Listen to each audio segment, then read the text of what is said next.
வணக்கம்.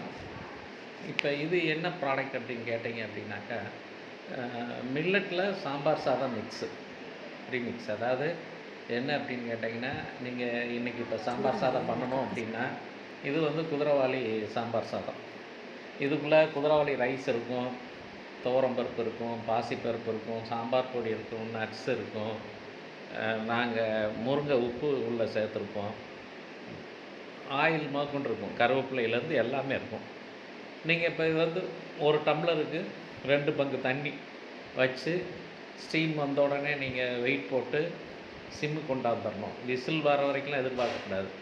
ஸ்டீம் வந்தோடனே நீங்கள் வெயிட்டை போட்டு சிம்மில் கொண்டாந்து ஒரு 5 நிமிஷத்தில் இறக்கிட்டீங்க அப்படின்னா, இறக்கி ஸ்டீம்லாம் ரிலீஸ் ஆனதுக்கப்புறம் வெளியேறினதுக்கப்புறம் நீங்கள் இது ஓப்பன் பண்ணிங்கன்னா சாதம் பொழு பொழுன்னு இருக்கும்.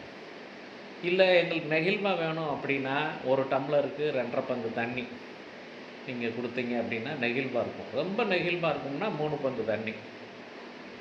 இது வந்து இதுக்குள்ளே இருக்கிற பொருளுக்கு நான் சொல்லியிருக்கேன். இப்போ நீங்கள் வந்து காய்கறியெல்லாம் சேர்க்குறீங்க அப்படின்னா, காய்கறி சேர்த்திங்கன்னா ஒரு சிட்ரிக் உப்பு மாத்திரம் நீங்கள் சேர்க்கணும், எக்ஸ்ட்ரா சேர்க்கணும்.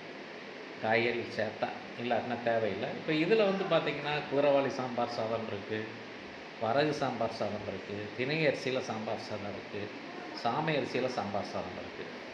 அப்போ சாம்பார் சாதத்தில் 4 வெரைட்டிலையும் நாங்கள் வந்து